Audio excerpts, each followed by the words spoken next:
to That Wrestling Podcast. Welcome to That Wrestling Podcast. The good bad guys of Wrestling Podcast are back talking all things of the week that was in professional wrestling. I'm Brian. You may remember me from such legendary wrestling factions as the Doesn't Hurt Business. It's Jason, and I can confirm my cholesterol has gone down 100 points since taking medication. Please consult your physician before taking cholesterol medication. I'm Joe, also known as the man who trained Danhausen with his ushering. Thank you very much. And I'm Kevin, and just as a heads up, public service announcement, it is acceptable to wear tank tops every day of the year. That's a very Kevin thing to say. Welcome back, Kev, too, by the way. Welcome back. Guys, we got to begin. Unfortunately, it's tragic news of the week, the passing of Jay Brisco. Jay was just 38 years old. On Tuesday, him and his family were driving in their truck when a driver coming his direction crossed over into his lane, hitting them head on. And unfortunately, Jay was not wearing his seatbelt and died at the scene. The other drivers passed away. Jay's wife is okay, but his two daughters were hospitalized, one of which, from his wife's social media post, sounded like possibly paralyzed, going to surgery. So just a horrible, horrible situation. Him and his brother Mark, 13-time ROH Tag Team Champion. Jay also a 2-time Ring of Honor World Champion. And the wrestling world just incredibly saddened by this news. Jason, you did have a meeting with Jay Brisco a couple years back. Yeah, he was on the first Chris Jericho Cruise. And, you know, the character is a character. The guy was the nicest guy. And, you know, that cruise, Jay and Mark had a almost 5-star match against each other. It was unbelievable. And if you search hard enough, you can find it on YouTube, but I will try to find it and get it on our social. But, you know, it sucks for so many reasons. And then, of course, a story came out yesterday, Thursday, that they filmed a Jay Brisco tribute show, very similar to what they did with Brody Lee, but Warner Discovery said, nah, no Briscoes are allowed on our networks. But after Dynamite, the debut of the Dana White Power Slap League, who 3 weeks ago slapped his wife in public. So What the fuck? And what's crazy, Dana White was like a hero to me. Like, I have been going to UFC events for years, and one person, and everyone's like, oh, if you could meet a fighter, I don't want me to fight her. I wanted to meet Dana White. I just loved everything about him. And now, look, man, you don't hit a woman. And, you know, he's taken responsibility for it. He's apologized for it, but there's no punishment. And his tone of, well, what's a punishment? 30 days away? That's not good for anybody. That's not good for the company. So, like, there's a smugness to him that I'm seeing now that I just don't understand. That, you know, Jay said some pretty awful things years ago, but he has since apologized and tried to make right. And for Time Warner Discovery to hold that against him, but literally right after Dynamite debut the Power Slap League, it's a very what's the right word I'm looking for here? It is, yeah. That's not the word I was looking for. You're not incorrect though. I guess I'll go with that. Yeah. It's just like, okay, so we draw the line here on this situation with Jay Brisco and what he did in the past, but we're okay on this side of the fence with a slap league that, again, with everything he's just said about Dana White, Jay, it's just like absolutely ridiculous. Now, me saying that doesn't mean I'm going to stop watching the UFC. I love the UFC, but I don't condone, but me loving the UFC doesn't make me think that it's okay. I think you guys know what I'm trying to say. Yeah. Because I watch the UFC doesn't mean I think it's okay what Dana White did, because I don't. It's wrong. He should have been. You don't condone the man, but you're still you support the product. The product is bigger than one man. I get it. Yeah. I don't know. Like, I love the UFC, but this shit with Dana White, I don't want to meet him anymore. He's not a hero. He's not someone that I think is admirable. And well, I think just to bring it back to wrestling, I mean, I think a lot of people can feel that way about Vince McMahon. yeah, Yeah. that's the same. So That's watch what I the said product 6 months and- ago. Yeah, exactly. I said that 6 months ago too. So Kev, Let me ask you this, Brian. yeah, We went to the first GCW at Harpo's. When it returned, the Briscoes were competing in a match that night, Yeah. right? they were, Okay. yeah. Mhm. What I thought, and I was thinking about that because like I've come late in the game with my Briscoe knowledge. I remember first hearing about them, not to make light of anything of their talents, but I thought they were like related to Gerald at Oh first. yeah, first thing, of course. It Yeah, was the I first thought thing, the and same then thing. I see them, and I'm like, these guys look rough around the edges, and it was like, and then just seeing more and more, and I think it was the some GCW matches that I actually saw, like with them in it, and then finding them online, like amazing in-ring talent. And then to find out he was only 38 years old. That's why I think I messaged you guys. I'm like, the dude was only 38. Like, Yeah, like it looked like he in professional wrestling, right? It's hard on your body. But like just the love that even his wife had being in that school district, right? The school district shut down, and then it turned out his wife was heavily involved in the school district. Like it just showed like the power that he had, like with NXT, right? Pausing even for that 15 seconds. It was that was classy. so nice to see. Like yeah. and they switched things up and now with you do know that there was supposed to be the New Day was going to host the funeral for Pretty Deadly's title shot. That's what was reported. But yeah, they- they but switched they- it up on the fly. Yep. Yeah, and what a kudos smart to move that was. because Yeah, they're professionals and they can make anything work out. But it's just sad. And that's all around our age, right? yeah. Let's have kids. Like it's just it sucks. And I don't want to be sounding so shitty, but wear your seatbelt, please, everybody. It's sad. Joe? I was very sad to hear the news, especially hearing the age when we say 38 so young, and it's like wow, it makes me feel old because 38 so young, but it's not enough time.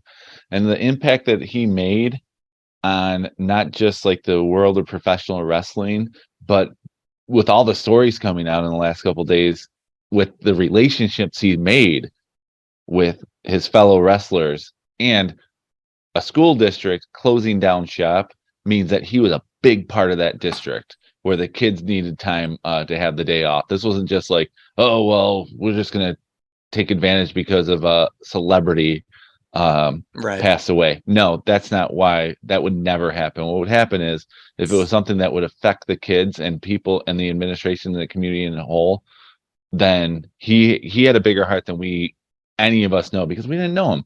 And like Kevin said, late to the Briscoe game, Brian, you sent out a message earlier today that said who's been YouTubing their matches ever since you heard the news to catch up. I plan on doing that this weekend. I haven't been able to have any time to do it so far, but I do have a plan to. First thing I'm going to watch is FTR Briscoe's Ring of Honor, which is now available on YouTube, and I'll just take it from there. But rest in peace, and I'm really heartbroken about the daughters too. They like. Sad. This is something that's like traumatic that is going to be with them for the rest of their lives. So like mental health awareness as well. Yeah, no, that's a great point. Yeah, it's been amazing to see. You talked about the stories, Joe, all the reaction from the wrestling world. And I think it's another reminder as us for fans. And I think we do a pretty good job on this, but we always know about online fans, about the tribalism of I like this company, I don't like this company. It's not shared by the wrestlers, right? They all get along, and this guy made an impact on so many of the professional wrestlers that we see in WWE and AEW. That was clearly made with all the testimonials that you'd see online. Sean Ross Sapp, without being Mr. Ring of Honor knowledge myself, but he said basically, I think he had the greatest all-time career in Ring of Honor. 20 years, never really left, all the championships. So he's just like the absolute mainstay. I have got to watch some of the stuff. they got started at like 15 right, as well. So they've been so long. And I mean, it speaks to just how we surprised it was 38 because they've been around for so long. Hell of a promo from what I've been watching lately. Some of the promos, it's very Eddie Kingston, is that you go like, I feel what you're saying.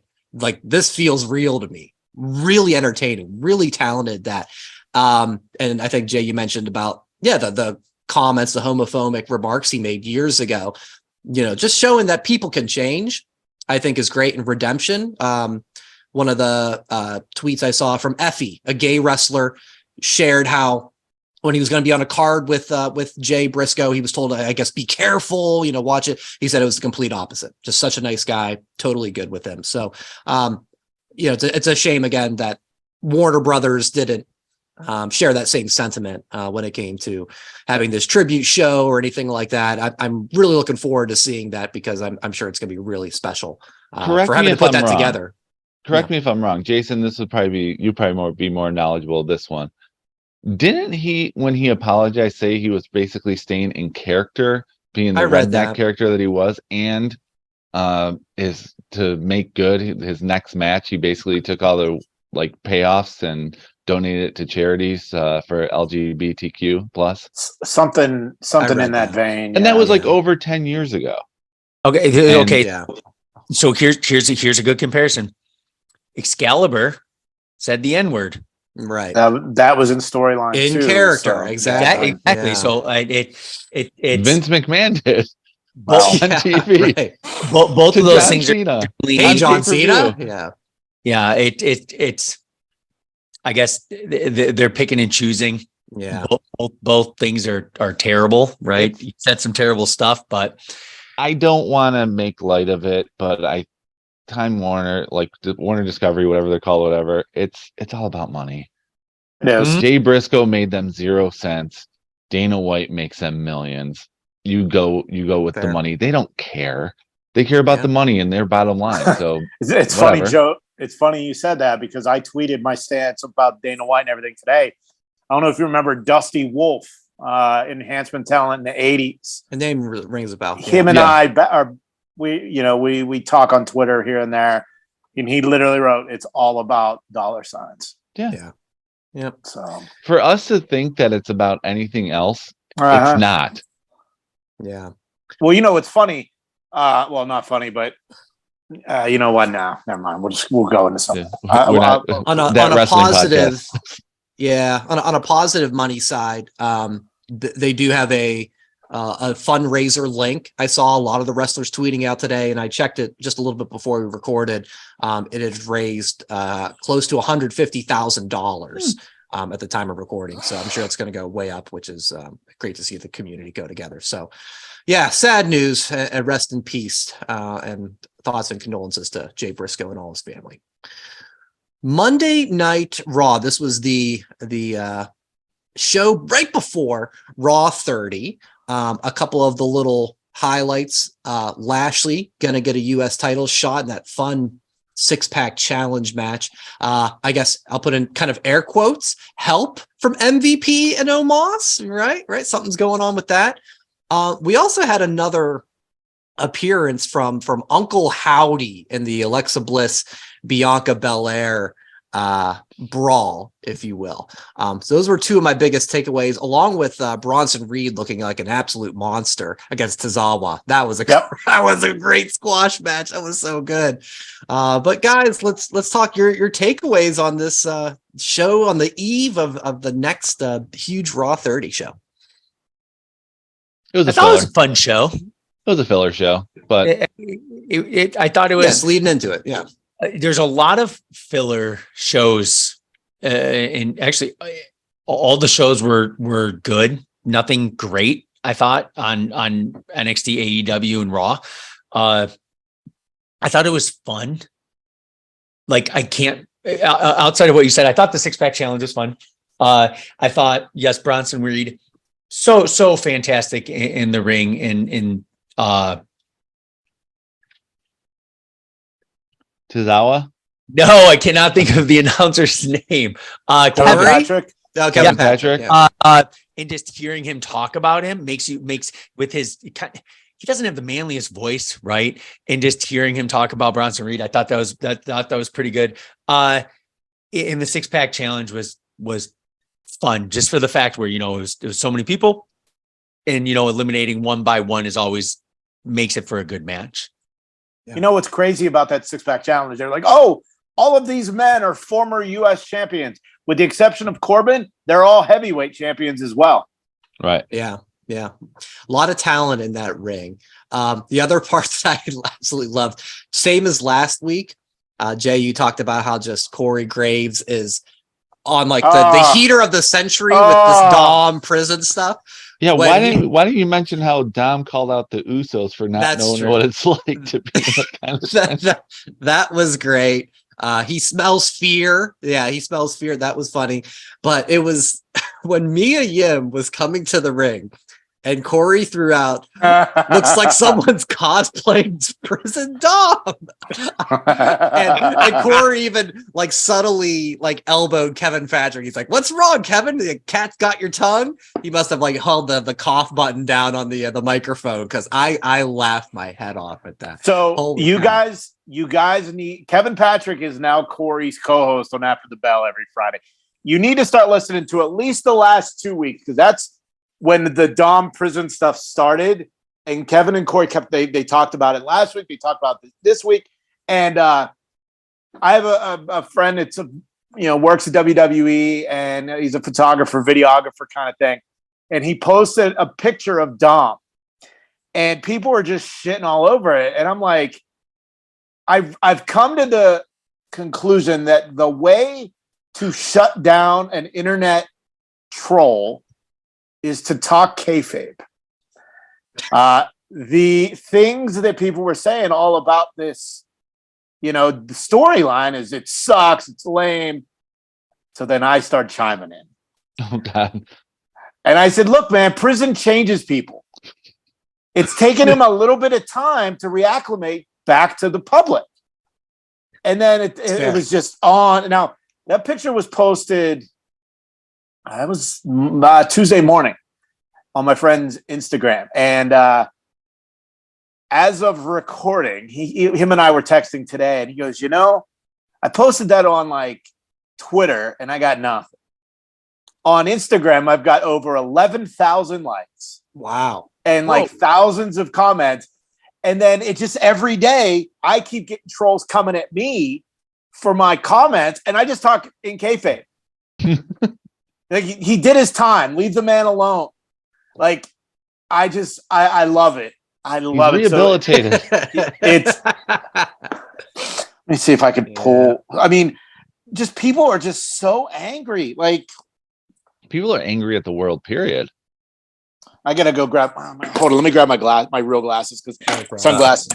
True kayfabe. Be like, do you think Dom's cellmate was Nails? Yeah. Right. There's precedence for that. You got Dom in prison, Mike. I have to stop cosplaying as Joe for a few minutes. So yeah, welcome back. All right, let's get back into this. So I started this whole thing, and I said, this is the best story on Raw right now. How his WWE persona is either a bitch boy or a mammy's child. And I wrote, because it's entertaining. Another guy, he's a clown, 24 hours in a holding cell. It doesn't count. It's pathetic. Jesus, calm down. It was less than that. His character is being a submissive kid to an older dominatrix. There's no story. He was there for like a day. It was a gimmick, part of the storyline. That was supposed to happen. And then I start chiming in. Prison changes people. Give him some time to get back into society, and he will make Raw better. Another one. Being in prison makes people do crazy things. Getting back to regular life takes time. Another one I wrote. It's not about a story. It's about a man serving his time and getting back to civilian life. It takes time. And then another one. I wonder how you would react after serving hard time like Dom did. He is young. He will figure it out. Another one. Because he served hard. Oh, this one was time will tell, just saying. But hey, I will give credit. With all the negatives he shows, as a person, I think that's what makes him a phenomenal heel. And then I wrote, just because he served hard time doesn't make him a villain. He's a young man trying to get back on track in his life. And then my last one, when I mean negatives, I mean like his cocky, arrogant attitude, not the prison debacle, which then I responded with, being cocky is what got him sent to prison. He's trying to figure it out now that he's on the outside. God. You're like an attorney for Dom. Look at you. You're like Jason Cochran over here. Now man. I'm Joe. Now I'm Joe. Wow. Okay. He's on retainer. That's amazing. I love what Corey Graves does. You know, oh yeah, he's so into it. And I know we're going to talk about announcers in a bit, but still, yeah. Dom and Rhea saved the Judgment Day. Yes. Completely saved that storyline. Priest going an hour 2 weeks ago, that helps too. Now we just need Finn to just fucking do something big. I'm all in on the Judgment Day. They don't need Edge. They never needed Edge. Yeah, they just needed Rhea and Dom now. No, they needed Edge to start it, but they didn't need Edge like after. Like they did the right thing with moving on from Edge. Yeah, it was quick at the time, but yeah, it's played out just. It fine. makes sense. And again, I hate to agree, but yeah, Dom and Rhea saved the Judgment Day because I was getting bored by it because it was the same thing against the Mysterios, against AJ, against Mysterios, against AJ, against Finn, and now Finn joins in, and it all changes when they get Dom and those three on the mat after they lost, but laughing hysterically when Dom did the Snickers nutshell of the week to Edge. Mm-hmm. That made it. I still want the Dom mugshot shirt, please.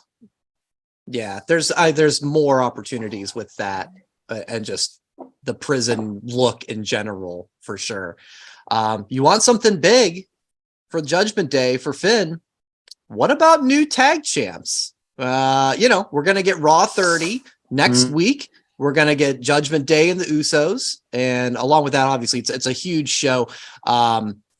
What are you guys most looking forward to? We've got Legends apparently. We've got Becky and Bayley steel cage, the Bloodline acknowledgement ceremony, and then on top of that, guys, just two quick yes and no's.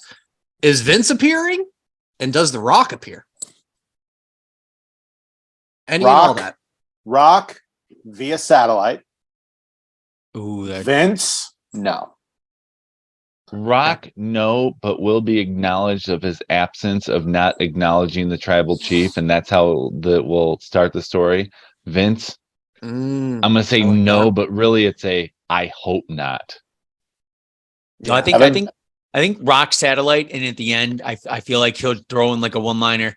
Hey, this isn't a goodbye. I'll see you guys really soon, and like do a wink or something, just like they're kind of giving Cody coming to the Rumble. Just the hard tease. But my one gripe with Raw 30, the submission sorority is not coming back. No, the legends they throw on the screen, believe me, I think it's cool if we just haven't seen all of them in just like the last couple months. Like we see DX all the time. I feel like we see Kurt. Right. Road Dogg. Road Dogg. Yeah. It's like in the biggest news was Tatanka is going to Tatanka's not going. Nobody cares about the Bellas match, which I think is fantastic because he put, nope, I'm going with my son, family first. But it's like Teddy Long.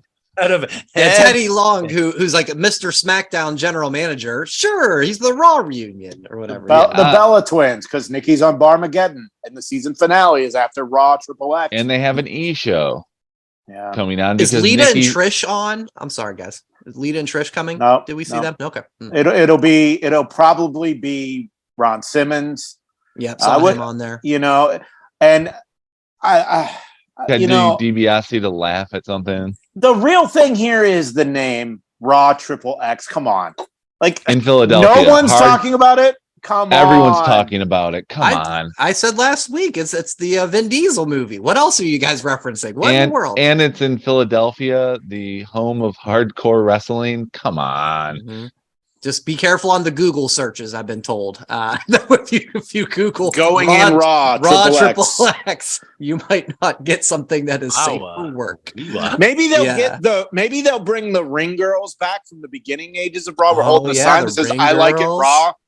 I like it raw. At least it's not in two different arenas. Yeah, like 25. Oh yeah, that was a cool idea, and it just didn't play out quite how and I was hoping. And Silk Stockings or La Femme Nikita better follow. They Raw. better be next. Yeah. No. Wait. There's a channel I get. Silk Stockings runs all the time. Nice. Never watched one episode. That channel's ridiculousness on MTV. Over the weekend. Right. I watched it over the weekend. Silk Stockings. Is it on Pluto TV? It probably is. It's probably on Tubi and Pluto and but there is a channel here that we get Silk Stockings on a regular basis. So out of you who haven't had enough Silk Stockings in your life, the blue logo. They say, out of principle, Jay, when Raw ends next week, turn the channel to Silk Stockings and show video to be like, how did you guys enjoy the show? Oh, Silk Stockings on. I gotta go. Just out of principle. Pacific Blue with Mario Lopez. Yeah, Pacific Blue is another one. Oh my god, I didn't remember that one.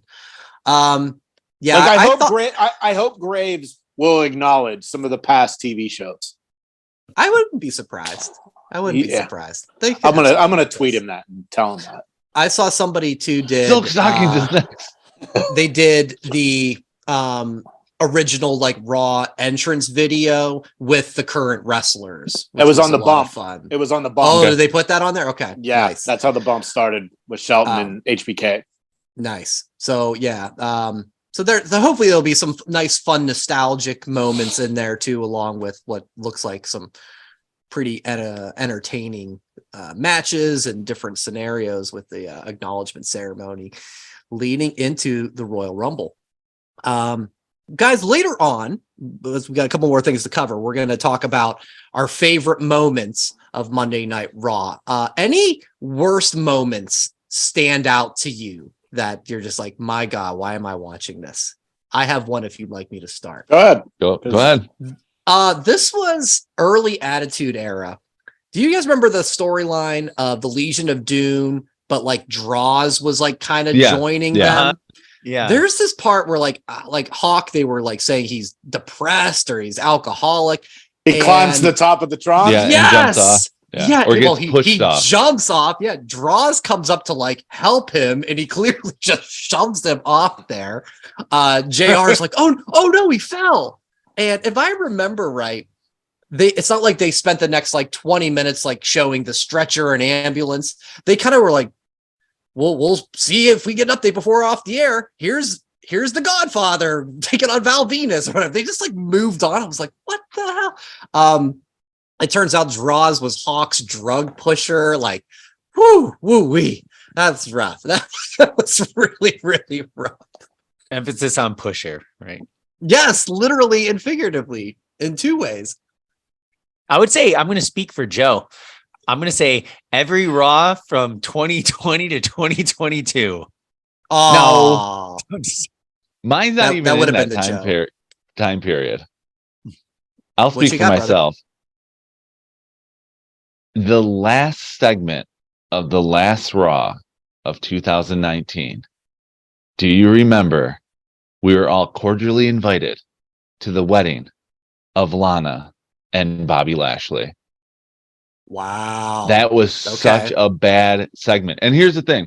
It always like goes back to like, is this where Raw is headed? Because if you remember, like the first segment of the 2010s was Brett returning and him and Shawn hugging. That was only because Impact moved to Monday. I know, but that was the time. But look at this. The very first segment of the 2010s was that moment.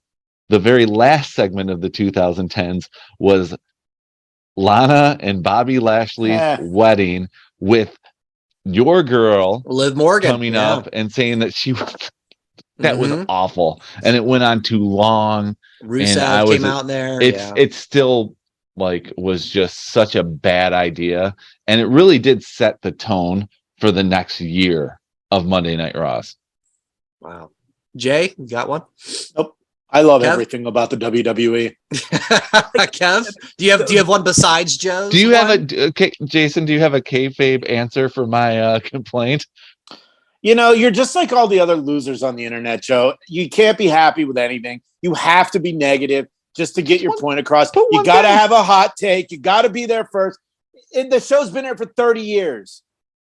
If a show is there for 30 years, there's nothing wrong with it. Eat a dick. Jay, I thought you were going to say, hey, weddings are complicated. I know it didn't work out, but they're still a good couple in real life. I thought you were going to continue on. It's Joe. I just gave him too straight. I don't like Joe. Give him too straight. That's all right. I was at your house, by the way, for when Brett and Sean shook hands in the middle of the ring. You might have been like it was in your living room. It's not even a specific moment. I think early NXT when they used to do like the obstacle courses, it was just kind of silly. Some of those things. But I kind of agree with Jay. There's been highlights. We're talking about Raw, though. You mentioned NXT. Well, NXT, the game show used to be on NXT, Raw. the game show used to be on Raw. I thought it was just on ECW, too. Oh, yeah. No, it wasn't. It was never on ECW because it took over ECW. Yeah. Okay, whatever. Just some of those things are weird, but shit, I still watched it. Yeah. We still don't miss it. No negativity. 2 more words, Katie Vick, nevertheless. Too obvious. Too obvious. I was with what Jay said, eat a dick. Although Triple H's F your brains outline still did make me laugh at the time. No, here's the thing. I'm going to go with the positive of that segment, even though it was awful. The positive was when it was over and they cut to Triple H laughing hysterically while I think Michael Cole's giving him a look like, what is wrong with you? He's like... All you can do is laugh at that. Triple H made that segment at the end work. Yeah. There you go, Jason. There's a positive from one of the worst segments ever. Always look on the bright side of life, I guess. Yeah. Friday, Smackdown later tonight. Kev, you're going to be in the building, brother. I am. This all came together kind of last minute. It seemed like, right? What happened here? So, excuse me. Been watching a lot more old wrestling, current wrestling with Brett. It's his birthday in March, and we were going to surprise him with tickets because we were trying to do more experiences, right? So we're watching Smackdown last Friday. I see it pop up, Detroit. Didn't know it was coming to Detroit. And I was like, oh shit. My coworker always messages me the night of whenever he's there. Always in our company's suite. And I messaged him and I was like, shit, I haven't talked to you in about a year. Hey, buddy. Hey, pal. Hey, guy. Hey, did you get my text? Because I have new phone. I frequently talk to him at work. Okay. But not outside of work. So I messaged him. I'm like, hey, is your family going to Smackdown? If yes, hook me up, ? And he's like, I'll hit you up on Tuesday. Messages me on Tuesday. He's like, you guys are hooked up. Sends me 3 tickets to our company's suite. Wonderful. So Brett is very spoiled in his live wrestling. He's been in a suite. He's been to a house show, which was phenomenal because we were very close. And it was like all the superstars on the Raw brand. And now he's going back to the suite, and then it's coming back in March where he's going to see all the Smackdown. So it's really good. So Mondays are tricky because, Raw starts at 8, but it's a first night of the week. School Friday's easy because it starts at 8, but it's the tail end of the week, so he can stay up to as long as he wants. So it's going to be fun. It'll be, kind of close to the Rumble season. So it's going to be good storylines leading up to. So it's going to be. Well, Kevin, the real question here is, if SummerSlam is in Detroit, can you hook us up now? SummerSlam will be at Ford Field. We have a suite at Little Caesars. Oh, okay. So SmackDown.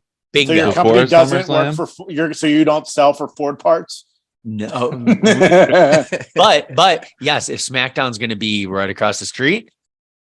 Oh yeah. It should be. Because it'll be right across from the hotel. You would think we'll be right across from the hotel we're staying at. Oh, here we go. Well, I don't know. The I don't thing know. is- With the news that came out this week, it may not be Detroit anymore. I think you got those tickets because the fire and police department got their tickets revoked. That's didn't- weird, man. Yeah, I don't even know where to take that one, so I didn't include it in the rundown. I was It like, was wait, so what? awkward. It's like, hey, the Detroit police They're and fire suing department Vince?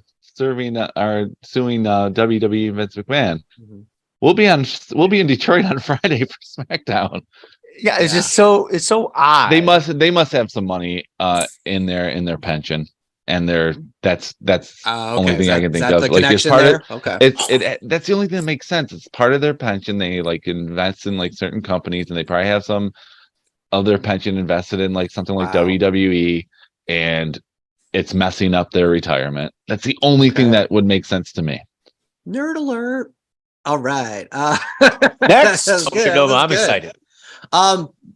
I wanted to ask this. Obviously, Harper and Brett about the same age. So the likelihood that he'll make it to the end of the show, like what percentage? 100%? Like 10 o'clock's nothing for him on a Friday, or what? At home, Yeah. falling asleep around good 9:30 usually. Oh, okay. But, Me too. but All live, Same I hear you. Yeah. he falls You asleep. think in the he'll I don't, Yeah. Dad don't care. yeah. You're like, that goddamn contract signing's up next, kid. Here's some more popcorn. No, that's where you nudge him and be like, did you see that? Yeah. No, Are I you Yeah, but you have gonna- a suite, awesome, so if he man. falls asleep, just let him go fall asleep on the couch, and you can Yeah. still watch it Yeah. out on the. Are you going to buy the I Was There shirt? I don't know what I'll buy, but this is only my second time ever at Little Caesars. And the first time All right. I was with, I don't know where they are on your screen, but with these two dudes at Hell in the Cell. So hopefully there's the yeah. bar outside and I'll be drinking some what are those? I Goose doubt Island, it. all 16 ounce. I Oberon's. doubt it. It's too Brian's it's too favorite, cold. Oberon's. They It's a- don't Brian, don't have you're it. in Michigan right now. It's not cold. It's like spring. Well, It's no, like you're- end of March. You're like right, but weather. it's too cold for the outdoor bar. I Is it highly too doubt cold? they'll have it open. Scorpio. Here comes Too Cold Scorpio. Well, listen, we'll hear all about your experience next week. Looking forward to that. Jay and I for sure checked out, and I don't know if Kev or Joe had the time because it came out kind of midday yesterday. Interview on the Bill Simmons podcast with Nick Khan, and obviously I did not. everything WWE. This I is wanna- the guy to hear from. So I want to takeaways, drink Jay. beers with this guy so bad. Like the guy, Brian, you said it in our text. Smooth talker, had his Smooth. shit down, and I mean, you and I talked, so I think I'm okay by bringing this up. Two things that he said in the interview: referred to Tony Khan as a good kid, and then when Bill Simmons said, "Well, you know, is AEW competition? I mean, you guys did take Cody Rhodes from them." Nick Khan's response was, "How'd you like that?" I love this guy, Nick Khan. I want to drink a beer with this dude so bad. I love it. I love it. The interview was great. If you haven't listened to it, please go do it. Kevin, Joe, go listen to it after, whatever. Just when you're driving to Detroit, Kevin, listen to it. There's no swears. Give your kid an iPad and some headphones and enjoy. Awesome. I Oh, it was so completely good. agree. He is a smooth operator. It's fun to even outside of the WWE talk, which I mean, They did a little bit.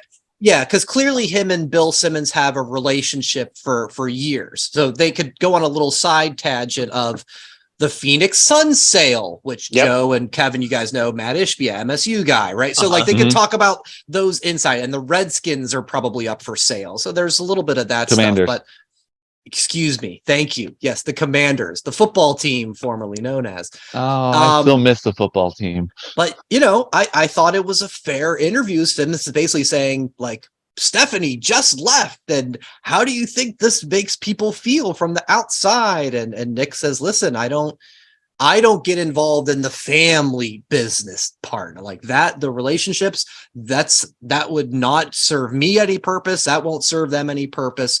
And I let them do their things, and they come back to me, and we kind of handle it. But he said, I mean, the other real part was that it's definitely a head scratcher was, Vince retires, but he really gave the impression of just like, oh yeah, like we kind of always knew like Vince would come back. Like it didn't seem like a surprise at all. And basically the plan all along was when that day comes, Triple H and Steph and we'll run things. So, from the outside of us, it's like, oh my God, shocking. From the guy on the inside, he's just like, yeah, this is kind of what we expected. So it's interesting to have that sort of perspective on it all. But yes, it was so good. Yeah. I've seen Nick and his kids. They always sit at the corner where the ramp is on the right. Him and his kids always have those 3 or 4 seats. So these events that I went to last year where I was up close, I would see him with his kids. And, Nick, I feel like he was a lifelong fan. Like, I think he said he was a fan before he got involved. But, yeah, this guy's the real deal. And everyone that, talks shit, shut your fucking mouth. Shut it. All right. The other thing we wanted to bring up, we actually had this on the rundown last week, and I must have conveniently missed it. WWE announcers. So, oh yeah, and college football is all done now, and Pat McAfee, of course, did Smackdown and took a break doing College Game Day. So in theory, he should be coming back, any week now. You would think maybe the Smackdown after the Rumble. I wouldn't be surprised at. Guys, let's play the what if game, I guess. How do you want to bring Pat back? Is there any other announcer shakeups on Raw, SmackDown, NXT that you'd maybe make an adjustment on? How would that look for you guys? Pat comes back as a surprise entrant in the Royal Rumble. Okay. And he's part of a 3-man team on SmackDown. You can't break up him and Cole. Wade Barrett's been doing such a good job as well. Why not have SmackDown have a 3-man team of the 3 guys who probably have the best chemistry?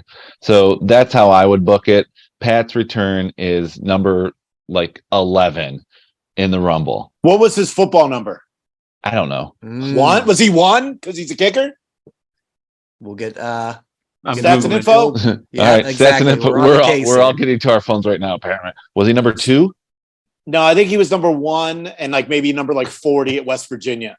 Watch this. Alexa, what number is McAfee on the Indianapolis Colts? Oh my gosh. Number 1. Alexa sucks. If it happens, you heard it here first. I think Pat should be number 1. The number 1 entrant to the Royal Rumble. That would be fantastic. What a great way to start. I disagree with some of that. I like the Royal Rumble part of it. I wasn't thinking that. Pat goes to SmackDown. Wade goes back to NXT. Booker T goes back to his podcast. Because half the shit he says on NXT, I don't know what the fuck he's saying. He goes off sometimes. So he looks lost. What are you doing? But this all is part 2 Survivor Series. You have Pat versus Wade versus Corey in a battle for announcer supremacy. Graves is cleared now. Right. I don't know what I think. Wade's just choosing not to wrestle. Right. And I think, So I should have put that on my prediction thing. But I watch NXT and it's like Booker's trying to be heel, but he just, and there's just too much of that. Was it Booker T or Ozzy Osbourne? I know, exactly. But yeah, so and shout out to Thea Hale, got her first win for the U. It was a great NXT. The last couple weeks have been great. I know we haven't talked about it, which we gotta talk about that. But that's my announcer to fix it. Mm-hmm. Kev? I go identical just for the fact where relationship with Michael Cole and Pat was fun. So good. So good. Oh, Pat would go crazy. Michael would be like, what are you doing? You know what I mean? But they embrace each other. When Cole said he's having the most fun, right? In his career with Pat, Wade's doing a fantastic job. Truly. He's doing a great job. I just don't want to see a 3-man team just because they're fighting each other for the talking a lot when it is the 3-man. And excuse me. But yeah, Booker, gotta go deal with more with getting excited for the next Roxanne Perez, maybe in the school. Maybe go train some more people. And he's got a great podcast radio show. I mean, Hall of Fame is a great show, so, and I just, I don't know, man. There is just too many times on NXT. Watch NXT, and count how many times you say, what did he say? Like, what? Because there's a lot of them. It's always like, early, the situation I'm picturing when you say that, Jay, is like, we've got this match coming up, and he'll just do his, they're going down because it's going to be this and that. And Vic's just like, is that Bill Cosby or Booker T? Like, what is happening here? Yeah. So Vic's just, I got it though for the like Rumble. I got it for the Rumble. Okay. McAfee number 1. Number 2, Shinsuke Nakamura. So McAfee is rocking out when he comes out, and he has to face Nakamura. That's funny. But we need Boogs. We need Boogs back. Hopefully soon. Hopefully he soon. could play him down. Pat 1, Mhm. Boogs 2, Nakamura 3. what a lot. Man. That will make up for the debacle of last year's Rumble in just the first 3 entrants. I wouldn't even need to see the rest. It's like that you bring McAfee back as number 1 because he was number 1. Boogs, is he clear? It doesn't matter. He got hurt at Mania, so it's probably getting close, but you could have Boogs introduce Nakamura as number 2, and McAfee will be conflicted of, should I get ready or should I just rock out to Shinsuke? I want to see that happen. That would be this year's equivalent of when Too Cool and Rikishi all were the 3 in the ring, and they just stopped and did their do. Yeah, just do that. Or when Kane and the Undertaker were in the Rumble, and the next person out was Scotty 2 Hotty, looking terrified walking down the ramp. But I just I only said Wade like for the 3-man team because I don't want him. I think he's done a good enough job to not go back to NXT. That's the reason. So for mine, Joe, with you, I'd put Wade on Raw. Okay. I'd make them a 3-man booth. I think Kevin Patrick's getting better. It's not great. And Corey the last couple of weeks, because of the Dom stuff, has like carried it more than enough, right? That's maybe not needed, but I agree. I wouldn't put him on NXT. Booker is what he is, right? He does his thing, and maybe it'll get better in time. Who knows? But yeah, I would keep Wade. And I wouldn't make it a 3-man booth with Pat. I'd move him over to Raw and see if those guys. But I'll tell you, Wade did a hell of a job filling in for Pat. I thought him and Cole were like seamless, so good. So I think he's doing just a great job as an announcer. And Wade brought credibility to it as well because he was really a SmackDown guy during his career. So he's like, I wrestled him. Mm-hmm. Yeah. What was it? Yeah. What was that sound? Did you hear that, Brian? I did hear that. What is it? Ladies and gentlemen, this is the premiere of That Wrestling Podcast Draft. Yes, we're going to do this occasionally here on the show where we're going to do a draft between the 4 of us. And the topic for this week is favorite moments in Monday Night Raw's 30 years. How this will work, we're going to have 5 rounds. When a moment is selected, just like at any other draft, it can't be picked again. So not like the 5 count where we used to do, where some of us would have similar guesses. The order that we'll do is myself first, then Jay, then Joe, then Kevin. We're just going alphabetical order. Then we're going to reverse it for round 2. Snake draft. Exactly. By chance, Kev, did you make a fabulous spreadsheet to I got do one. these things? Well, I've got one ready to rock, baby. All right. Okay. So Kevin will record the picks, and then maybe when we're done, we can kind of see. I'll pop it open. Lay out here. That's awesome. All right. Are we ready to shake things up? Welcome to Monday Night Raw's draft. Okay.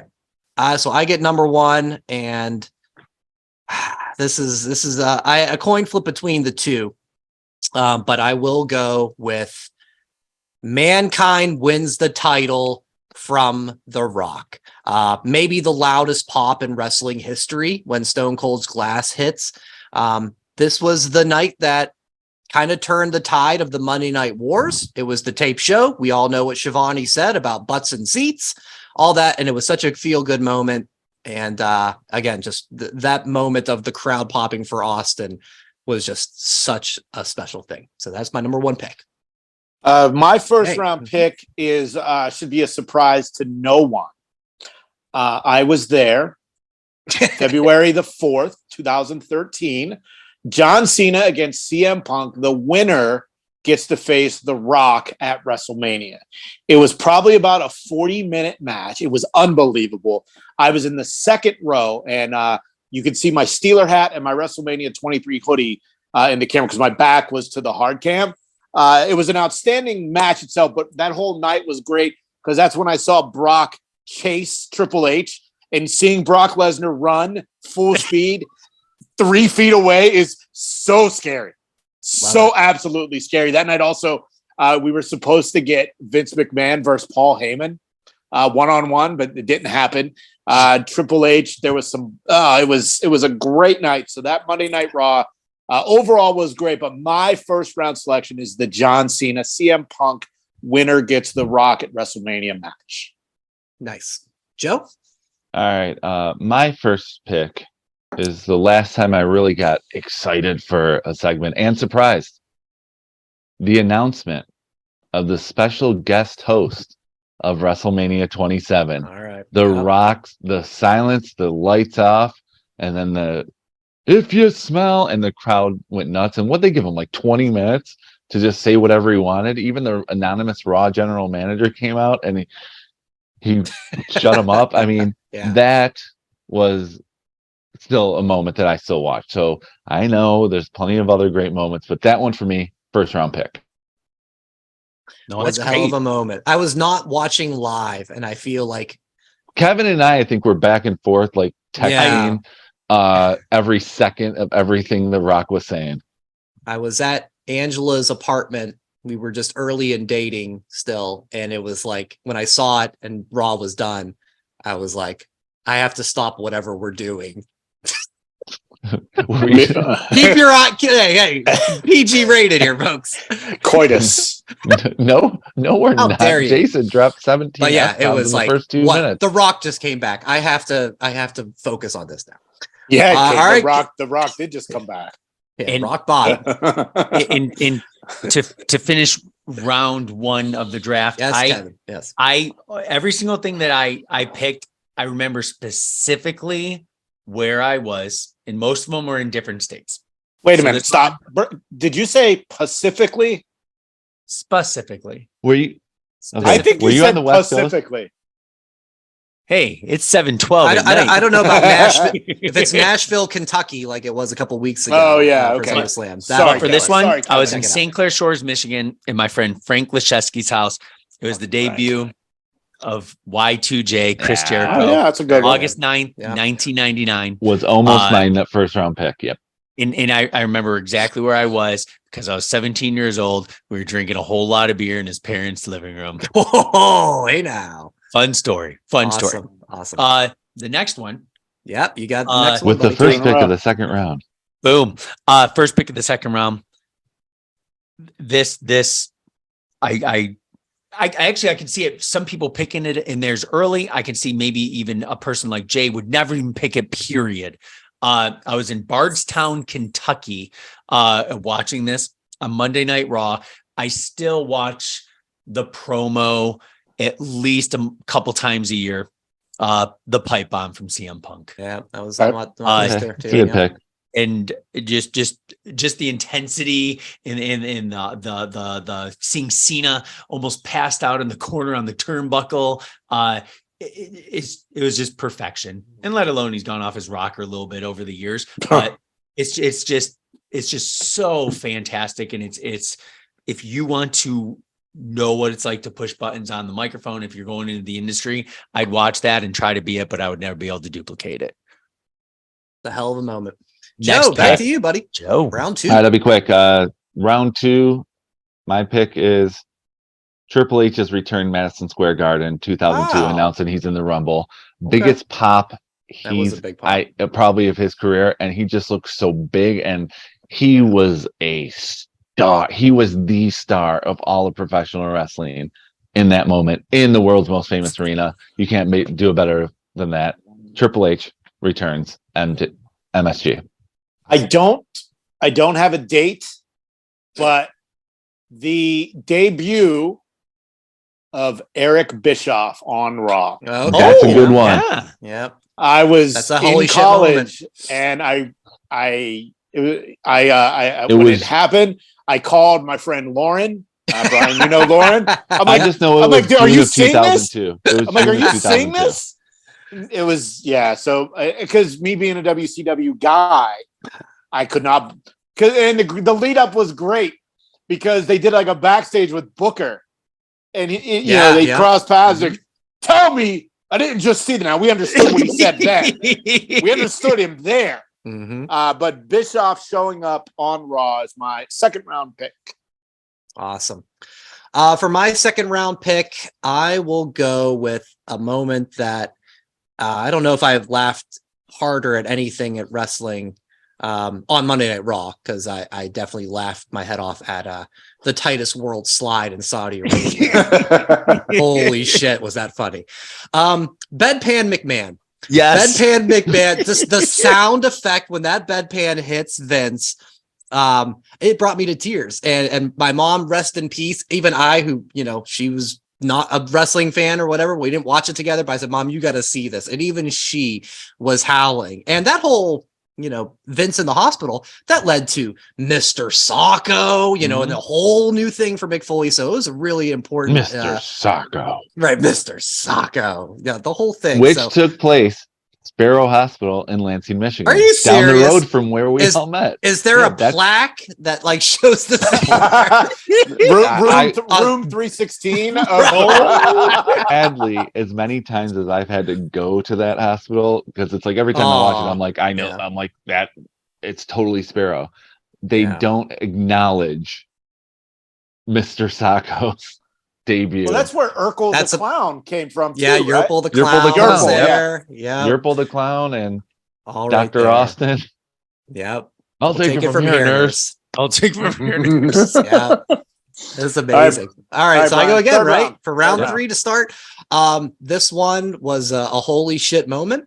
I received a call as this was wrapping up from Kevin saying, what is going on? What's happening? The Nexus invasion.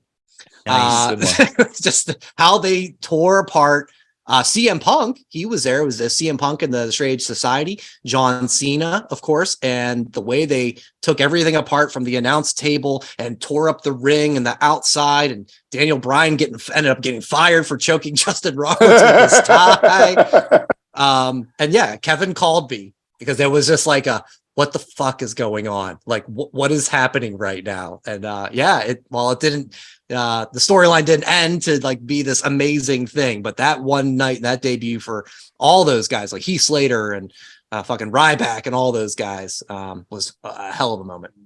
And just as a heads up, I was in Lansing, Michigan at that point in a very seedy apartment complex that I lived. That's awesome. All right, Jay, back to you, right? For my third pick, it'll be the night Vince McMahon's limo exploded. Oh, nice. Which that's a good kind of went nowhere, because then I think the Benoit situation was the following week or two later. Yeah. So, I mean, that was something that, to my knowledge, prior to that, I don't think we've ever seen a car explode on wrestling. So, I just thought that was a fun, holy shit. Because I don't know where it was supposed to go from there. I guess I should just look up one of the many Conrad podcasts, because I'm sure they've covered that at some point. So, but that's my third round pick. Joe. My third round pick is it was the lead up to WrestleMania 14, Undertaker saying he would never fight Kane. When the coffin was on the top of the ramp and the lightning struck, and he came up and said he's going to fight Kane to set up their match at WrestleMania 14, chills. The theatrics of the whole thing, one of Undertaker's best return moments, but it's one of my top. So Undertaker returning, the lightning strike to blow up the casket that was burnt to a crisp from Royal Rumble, and him challenging Kane to WrestleMania. Amazing moment for an good. amazing WrestleMania. Kev, round 3 for you. Man, I'm keeping track of all these things, and I'm getting a little wordy. Well, let's go to Mel Kiper right away. Talk about the potential of the length of Kane and Undertaker. He's still upset we haven't drafted Brady Quinn or Jimmy Clausen yet. I know. I understand. So my next two are similar. One at a time, Kevin. Little bit different. First one of the all-time greats. Did you say timeout? Third round. Oh, third round. Sorry. One of the all-time greats. I was in the dorm of Michigan State University watching it with my friends. Mick Foley, The Rock, This Is Your Life. Okay. Oh, yeah. September 27th, 1999. First round or first pick of the fourth round. And I put this as similar because they're both just segments. No, not matches, just pure fun all around. Chris Jericho, Kevin Owens, Festival of Friendship. Oh, good pick. February 13th, 2017.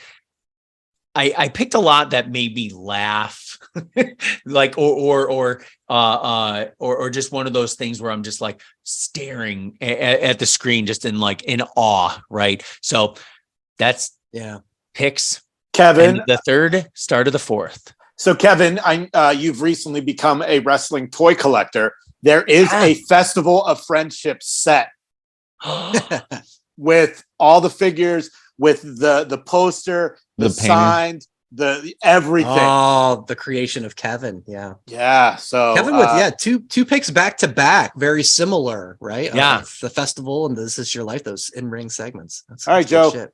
All right, my pick for the fourth round. There's always a plan B. I didn't Oh. sell out. I bought in. Seth turns on the Shield and joins Triple H. Great. That was a holy shit moment. My fourth round pick is when DX literally packed up the Spirit Squad and sent them back to OVW. Wow. It was just so ridiculous. And then they slapped the sticker on the road case and it said OVW. Yeah, good times. That's my fourth round pick. Awesome. All right. I'm looking at my draft board here, guys. Wow.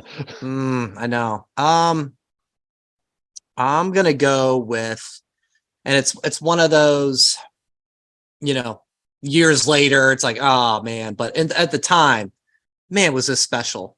The Ric Flair retirement ceremony. Oh, so good. Ric Flair retires at WrestleMania, and he comes out and gets the send-off of a lifetime from all of his old friends and foes. And it even kind of set up the next feud of Shawn Michaels and Batista, if you remember. Batista was kind of standing in the corner. Flair was his mentor. He retired him, and they started that. So, Flair's crying his eyes out. It was great. It was perfect. And and then he decided to go to TNA like a year later or something. And right here. After that. Right here. This is Hogan and Flair in TNA. Oh my gosh. All right. So that's my number 4. And then my final pick for the 5th round. Oh my gosh. So many moments, guys. So many moments. You know what? I haven't done a personal one, and some of you guys have. So I'll go with this one. Boy, there's so many good moments. Chris Jericho defeats Triple H for the title at Monday Night Raw at State College. He defeats him, and it was a fast count by Earl Hebner. Yeah, the acolytes were there. I was in the crowd, pop like crazy because we couldn't believe Triple H lost and Jericho's the champ. And of course, later that night they had a rematch because it was a fast count that Triple H wins. But for being live and being, the spirit of Raw where anything can happen, that was a great moment for me. So that's my 5th round pick. So for me, another I was there moment. It was when I lived in Pittsburgh, and it was the debut of the Radicals. Oh yeah, that was a good moment. It was just random. I was looking. That's at the cool. crowd, You were there. I'm like, wait a minute. I'm like, Perry Saturn, yeah, Benoit, they're here. and then of course turned into storyline and then debut, and that is my 5th round pick. That's great. Radicals with a Z. Z. That's right. Yeah. Type that in that spreadsheet. Yeah. They made them legit. All right. Yeah. My, Joe, my 5th 5. round, the text from Brian when it happened simply said, "Great mic work by both guys." Do you remember this, Brian? Ooh. His text said, "Great mic work by both guys." Wow. I'll just say it. We don't have time. I It know. was Undertaker coming out, and then Triple H interrupted him, The and they stare just looked down. at the WrestleMania sign, and both. Oh, they didn't talk. And then they didn't say a word. So Brian's response was, after it happened, because I popped for it, and then That's funny. check the phone. Great mic work by both guys. I'm like, it has to be my last pick. I can make funny jokes. I knew no one would take it, so I'm like, my last pick has to be Undertaker Triple H setup where they didn't say a word. That's funny. Good memory on you, Joe. That's awesome. All right, Great Mr. mic work. Kev, the last pick of the draft. Mr. Irrelevant. Yeah. Call me Brock Purdy. Yeah. And I did have a list of 30 plus, by the way, even though Stalker. the max was 20. So maybe after I go, we can mention a few that were undrafted free agents. Yeah, absolutely. Can we not? And I did get Brian. It just as full disclosure, I did look at it, a lot of the links that you sent just for ideas, and then I started watching some videos, and one just tugged at my heart because I was in Bardstown, Kentucky. Excuse me. April 11th, 2011. And I made the bad decision because I was bummed when I watched it again this week. And then I'm happy because he did come back after surgery and everything. It's when Edge came out and announced he retired. And it's not one of my favorite moments, to the point where I was happy when it happened. It kind of is in full circle that it's one of those moments. Yeah, it sucked then, but then seeing him come back and have, still pumping out some of the best matches of his career. It's just one of those things where it's like, I was so bummed, but I was so happy that he was one of my favorites, up to that point. It's crazy. That was 12 years ago. Yeah. Right. Yeah. Like, the second act has been, not so great. Do you think he should have stayed retired? this is the thing. I feel that his solo stuff was good. I don't think the Judgment Day should have happened. I think he should have just been purely solo. I think when he does come back, I don't know if he's let's wrap it up. Going to come back to the Rumble, but I think it's an opportunity. Just throwing down a few of the ones that we did not mention. Period. Bobby the Brain Heenan, trying to get in several times. Oh, yeah. The 69 of Doom, 1, 2, 3 Kid beating Razor Ramon. 69 of Doom. You got a T-shirt. DX, invading WCW with the tank. With the Jeep with the cannon on it. Don't call it I'm sorry. With the Jeep knocking on the Jeep of Doom. Hello. The garage door. Yeah. Stone Cold Beer Truck. We had mentioned that. Milkamania is another one. Milkamania. Mm-hmm. Stone Cold and Zamboni. Zamboni. Just Brian, to name a few. There's Brian. I'm surprised you didn't bring up the night ECW invaded Raw. 97. Sabu jumped off the Raw sign. Yeah, I mean, fell there's so off many the Raw moments. sign. Yeah. I love that moment at the time. Those early Raws were fun. And then there was one moment that I had on my list, 2 moments that I had on my list. When Jericho dressed up as Doink and was in the crowd. I don't know who he was feuding with, but Jericho dressed up as Doink. It was Regal, yeah. Regal. And then and Lashley and his sisters. Ugh. But Max Caster was one of the sisters. Yep. Which is hilarious. Who knew? Yeah, at the time. Yeah. A couple of my runners up. Dolph cashing in the title. Tyson and Austin on the Brawl. Brock returning to Raw after UFC. Batista thumbs down to do the contract signing. That was a big one. And Mark Henry salmon jacket, the retirement. There were so many. I got rid of my jacket. Damn it. See, And then mine didn't make the list. Were Sean joining the NWO because he was gone for so long, and what else? Oh, Cena drafted to Raw. Jericho's response. One. That was those were two really big moments as well. Kevin, I'd like to Brock's debut when he threw the Hardy Boys around. Oh, when he went like and poor that Spike and, Dudley with his neck. It's still scary. Kevin, I'm so surprised you did not have Lita and Edge's live sex celebration. Sex act.